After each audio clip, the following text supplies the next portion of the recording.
Yo! What's up mga idol? So ngayon, panibagong tatuan at panibagong kagwapuhan na naman tayo mga idols, no? So ngayon, kung makikita nyo dyan mga idol, may old tattoo si client. So yung gusto niya mangyari is pakabiran yung nandyan, no? Yung yun, sa bandang hinahawakan ko.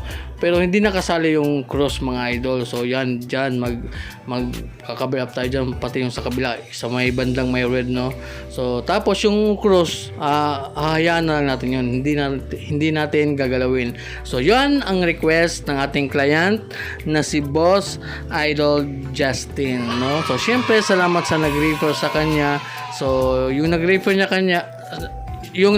sa kanya, nabubulol na tayo mga idol, wala pa kasi tayong kain, no? So, yung nag-refer sa kanya is client din natin mga idol. So, salamat kay Boss Junel, no? So, shout out sa'yo, idol. Kasi sinabihan mo si idol na sa akin magpatattoo. So, maraming salamat. So, dyan yung atake natin dyan is freehand mga idol. So, yung ginawa kong freehand dyan is parang yung sa oriental mga idol, mga wind bar, no?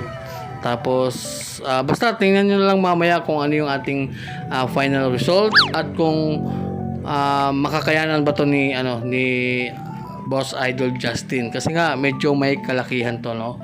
So yun, syempre yung gamit nating needles dito mga idol is syempre yung ating sponsor pa rin, yung nag-iisang Big Waps cartridges. So napakagandang needles mga idol. So syempre yung mga ginamit natin na mga sizes dyan mga idol, so tatlong sizes.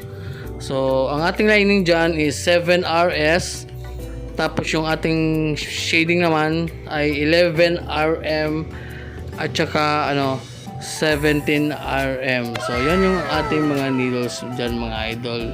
So yun, at syempre may nagtatanong din mga idol kung ano daw yung ink na ginagamit natin dyan. So syempre na magto 2 years na tayo mga idol. Ay hindi, 7 years na pala, no?